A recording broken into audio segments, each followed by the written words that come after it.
Sadio Mane was born in Sadio, Senegal in 1992.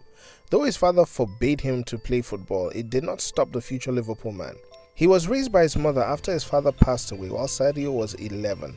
And as time went on, he ended up in Metz in 2012. Between that time and the time of this recording, he moved from Metz to Red Bull Salzburg, to Southampton, and eventually made it to Liverpool, where he has helped the club lift the Premier League for the first time in almost 30 years.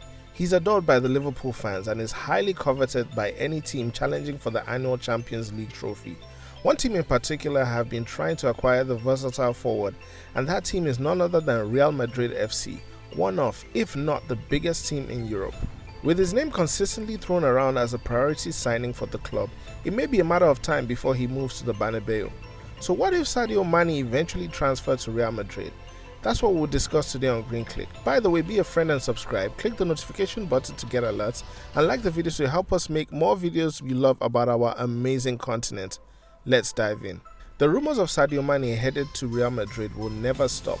Sadio is said to be an admirer of Zinedine Zidane, and according to reports, Mane was on the verge of signing with Real Madrid prior to Zidane's surprise departure from the club after winning a record amount of Champions League trophies. Then prior to the 2019-2020 season, Sadio became a priority signing for Real Madrid as they were not able to get the signature of Kylian Mbappe, the 21-year-old French World Cup winner currently playing at Paris Saint-Germain in France. Though he obviously did not sign, opting to lead Liverpool to Premier League glory, the new transfer market season is open and other teams like Barcelona are apparently testing the waters to see the likelihood of signing the Senegalese player. But again, these could all be rumors. So if Mane actually joined Real Madrid, how would he fit in with the club? Mane is naturally a left winger but has shown the ability to play on the right side. So coming into Real Madrid, he would have to contest with Eden Hazard and Vinicius Jr. However, because of Zidane's sour relationship with Gareth Bale, Mane would most likely be deployed on the right wing of the pitch to harass defenders. Real Madrid is known for the more direct play and Mane would easily adapt to this style, even though it differs from the counter-attacking, high-pressing style of Liverpool. Real Madrid, however, is known for hiring and firing coaches, so systems and formations usually change, leaving players in limbo if the incoming coach does not see value in the player. Now, what would it actually be like if he joined Real Madrid? He would join an exclusive club of African players that have played at the Bernabeu. This question, though, is harder to answer because there is a long line of great players who failed to deliver at Real Madrid due to competition, injury, or just not being able to adapt to the league. Eden Hazard, one of the world's best, is still yet to produce in relation to what the club paid for him a few seasons ago. Kaká, who was a destroyer in Serie A, arrived the same year as Cristiano Ronaldo and Karim Benzema, but could not replicate his prowess from AC Milan. Yet there are those like Zinedine Zidane, Roberto Carlos, Claude Makélélé who arrived at the club and are legends. The supporters will love you but can easily turn on you if you have a string of bad performances. Would this be conducive for Mane? Also, moving to Spain would require Sadio to learn the new language and adapt to the footballing culture of Spain. His age would also be a factor as he's at the age of 28, and with that in football years, you are almost becoming a senior citizen. As for Liverpool, letting the player go would initially be devastating for the club, but in return would receive up to £120 million, giving them enough money to seek a replacement or strengthen the squad to add more players because Liverpool has enough depth for years to come in the attacking division. They would also consider Mane a Liverpool great and thus surely would leave the door open for him to return in a different role if he wanted.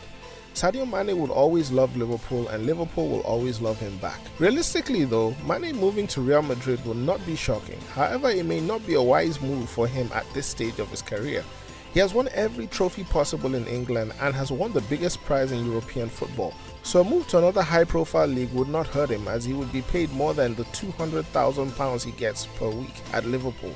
But then in moving to Real Madrid, he would definitely not be a focus in the team like he is at Liverpool and could struggle to make the team as Real Madrid is highly demanding of its players. So what is your take on this one, footballers? Is Sadio Mane wasting his time not jumping to Real Madrid in his prime? Or maybe he's not good enough for Real Madrid? Indulge us with comments below. Would love to hear your story on this. Mohamed Salah recently became the highest African goal scorer in the history of the English Premier League, overtaking Didier Drogba. And the scary part is Salah will most likely have more seasons at Liverpool, the club he plays for. He will undoubtedly one day be considered one of the greatest Liverpool and African players ever.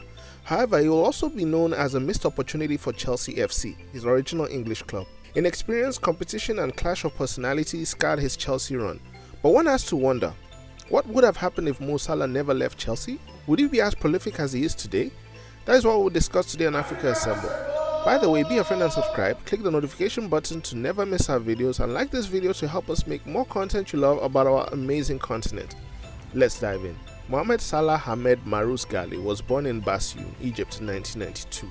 He began his footballing career in Al Mokhaloun, where he did struggle and would sometimes cry in the dressing room due to his limited scoring. However, a few years later he would go on to play for Basel in Switzerland, where he would blossom into a sought-after forward, getting the attention of Chelsea and Liverpool. Chelsea won his signature, however not everything went well for him. Due to unclear reasons, Mo Salah was not getting the confidence of then-coach Jose Mourinho, known for sometimes being a toxic coach. He would eventually be loaned out to Fiorentina in Italy, where he did fairly well. He then moved on to Roma, which was not liked by Fiorentina. Eventually Chelsea sold him to Roma, and this is where things really took off. With a strong performance in Roma, Liverpool finally got his signature. His time at Liverpool has only made him a more lethal forward, as he has accomplished almost everything a player aspires to achieve. He's a Champions League, Premier League, UEFA Super Cup, and FIFA Club World Cup winner. He has also won the Golden Boots and African Footballer of the Year twice, along with so many other individual awards that it would take up so much time of this video to go over them. So what if Mo Salah never left Chelsea? This is not really a tough one to imagine, because when you look at the team during his seasons, one can see that his development into an elite forward would have been slowed down or not realized at all. At the time, there were still some big personalities in the dressing room, with Eden Hazard, Ramirez, Oscar, Fabregas, Drogba, and Diego Costa. And a team like Chelsea is known to have little patience for fringe players. Salah would have continued to endure some criticism under Mourinho, which could have come from his stats or self-confidence. When Guus Hiddink replaced Mourinho, his 4-3-3 or 4-2-3-1 formation would have worked for Salah. However, he would still have to compete with the more established players in the team. When Antonio Conte replaced Guus Hiddink, Salah may have struggled for a place on the pitch, as Conte's 3-5-2 system would require Salah to play as the wing-back, competing with Victor Moses and Marcos Alonso. Under Maurizio Sarri, Salah could have thrived as part of Sarri ball included dynamic wingers. However, he would have to compete with Eden Hazard, Pedro and Willian once again. But this time, Pedro was reaching the end of his Chelsea career, leaving Salah as the heir to the winger position. In the pandemic era, with Frank Lampard being coach, Salah would once again struggle, as Frank Lampard focused on delivering the ball from the wings instead of directly moving into the fray. If Salah would have remained at Chelsea under the current reign of Thomas Tuchel, he would have fit perfectly into the 3-4-2-1 formation and would have blossomed into a senior player, partnering with Mason Mount, Hakim Ziyech, Kai Havertz or Christian Pulisic. Ultimately, Mo Salah was brought to Chelsea because he was good, not because there was a priority for him to change the club like Eden Hazard. And with the managerial musical chairs that happens at Chelsea, Salah could have had a frustrating string of seasons that could have resulted in multiple loans before Salah forcing himself out the door. But yet again, he could have blossomed into who he is today and become an untouchable at Chelsea. We may never know. This is evident of what others seem to mention about him when they mention that he was a beast in the training sessions. This one hurts because I'm a Chelsea fan myself and would have loved to see Salah return from Italy with a vengeance, wrecking through defenses in the Premier League. What do you think would have happened to Mo Salah if he remained at Chelsea FC? Would he have won one of the greatest football teams in England? They have won 13 league titles, 14 FA Cups, which is more than any other English club, 2 League Cups, 16 Community Shields, and a few other trophies. They even went a full season unbeaten. And again, they are the only Premier League club to do that. Many great, if not legendary players have represented the Gunners, like Dennis Bergkamp, Thierry Henry, Patrick Vieira and David Seaman. Even some African players like Nwankwo Kanu, Kolo Toure, Emmanuel Eboué and Emmanuel Adebayo, among others, have donned the white and red kit. However, recently things have not been going great for the club. People tend to blame it on funds or the coaches, but most blame it on the club owner, Stan Kroenke, owner of Kroenke Sports and Entertainment. Since becoming a majority shareholder in 2018, his relationship with the club supporters have been poor, with most saying he views the club as an asset, making him detached. After the recent failed attempt of the European Super League, fans have applied pressure on Kroenke to sell the club to someone who would care for its return to prominence, and so far Spotify's Daniel Ek wants to buy his boyhood club. But there's another man who has had interest in the club for a long time, someone who has publicly expressed a desire to own Arsenal, and that is none other than Africa's richest man, Aliko Dangote. So if somehow Aliko Dangote beat Daniel Ek to the punch and bought Arsenal FC, what would happen, and would it be a good investment for him? That is what we'll discuss today on Africa Assemble. By the way, be a friend and subscribe, click the notification button to never miss our videos, and like this video to help us make more content you love about our amazing continent. Let's dive in.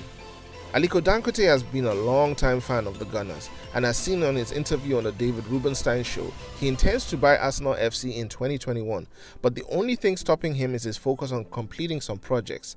He wants to build his companies to full strength before being able to approach Stan Kroenke for a takeover of the club. For Aliko Dangote to own Arsenal FC, he would have to be a majority or sole shareholder. Right now, there are 62,217 private shares at about £20,000 apiece in Arsenal, and all of it is owned by Stan Kroenke, which in total makes the club worth over $1 billion. $1 billion is about 9% of Dangote's net worth, and even though Dangote does not literally have his net worth of $11 billion in his checking account, he still has assets that could help buy the club. The question is, would the Kroenke family actually sell their shares?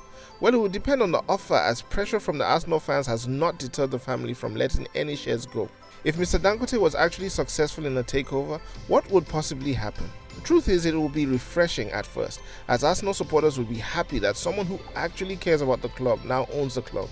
It will be a landmark for Africa as well, as no African billionaire owns a European football club. As far as progressing the club, Aliko Dangote would have to raise capital or find creative ways to use Arsenal's profits to propel the club back to greatness. He would have to use his image and takeover to lure big-time players to the club. Getting Arsenal back into the Champions League would be a priority, as the club has lost over $200 million by missing out on the Champions League since 2016.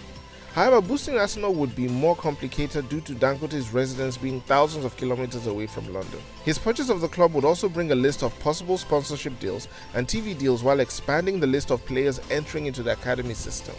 It would also draw more fans from Africa, especially as Arsenal has a history of signing African great players. What other decisions would he make if he was the owner of Arsenal? One would have to wonder if he would be a hands-on owner like Abraham Ivanovic of Chelsea, or be more invisible like the Abu Dhabi United Group, which owns Manchester City.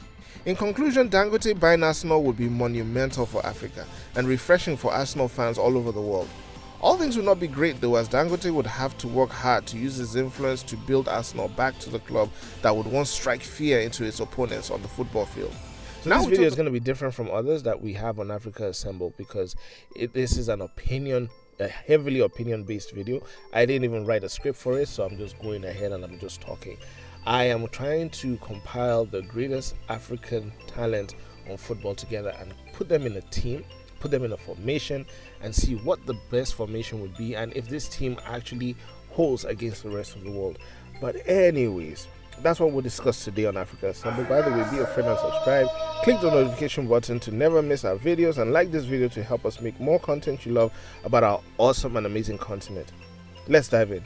So we know that African teams are full of flair, full of attacking promises, but we have to be honest with ourselves. We're not really great with defense. We're not great with discipline. We're not great with concentration.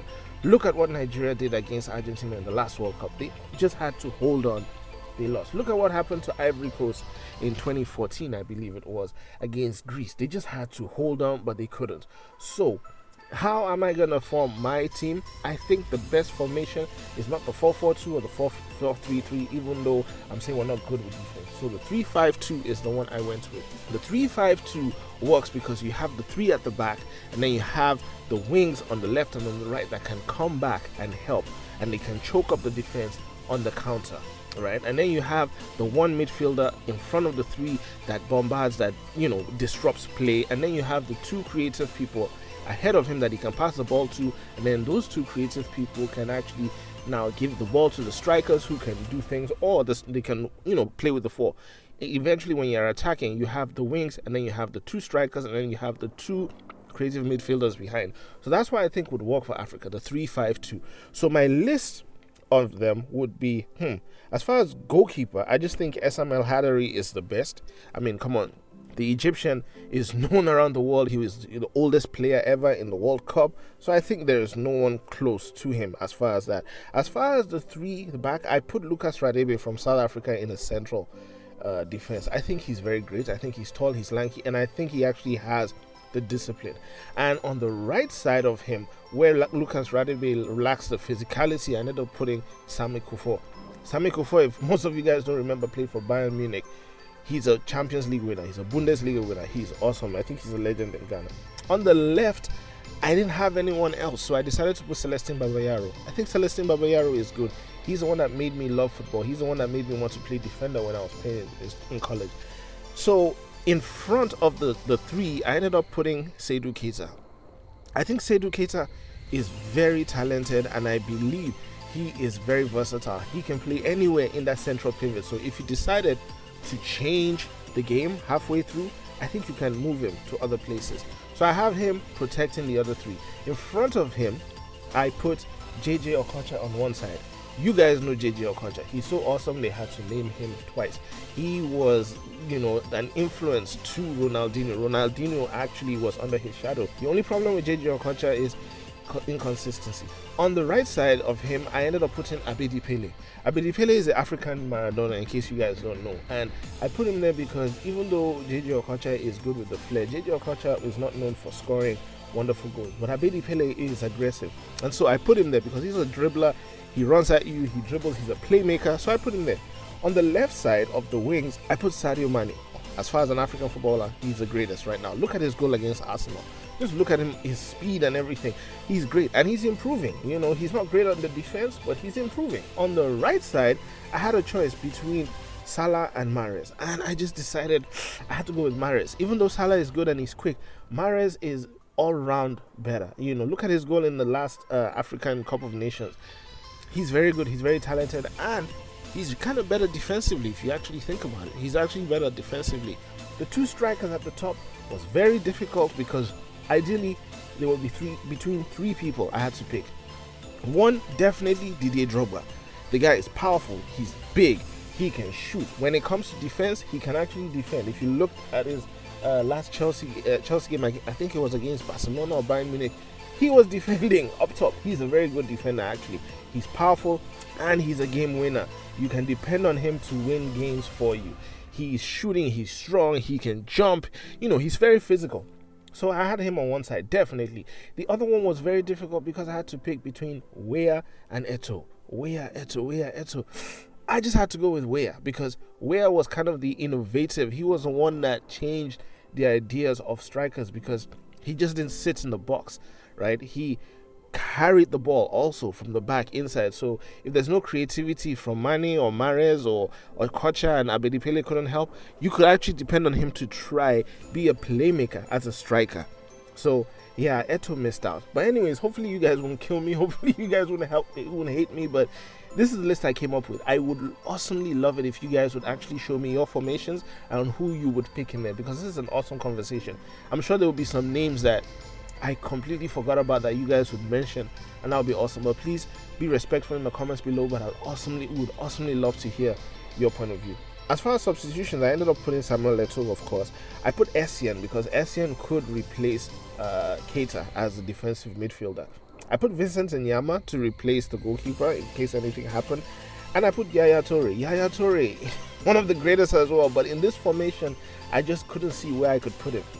And then I put Salah to obviously replace Mahrez or Mane on the one side. And then I put Jeremy because Jeremy is very good. Like Real Madrid, Chelsea, he's he can actually rotate him anywhere. He would actually be a defender as well. One person I put that many people may not know is Will Goma. Will Goma was not fancy, he was not flashy, but he would get the job done. If you wanted the ball in the defense, he would get it for you and he would move. He was a no-nonsense tackler. So you need those kind of people who are not, finesse and everything. Those dirty people who would get the ball from you any way possible. Anyways, thank you for spending time with this video. Please share this. Please comment. Please like it. Let's get the discussion going. Till then, brothers and sisters, have an awesome and great day. Bye.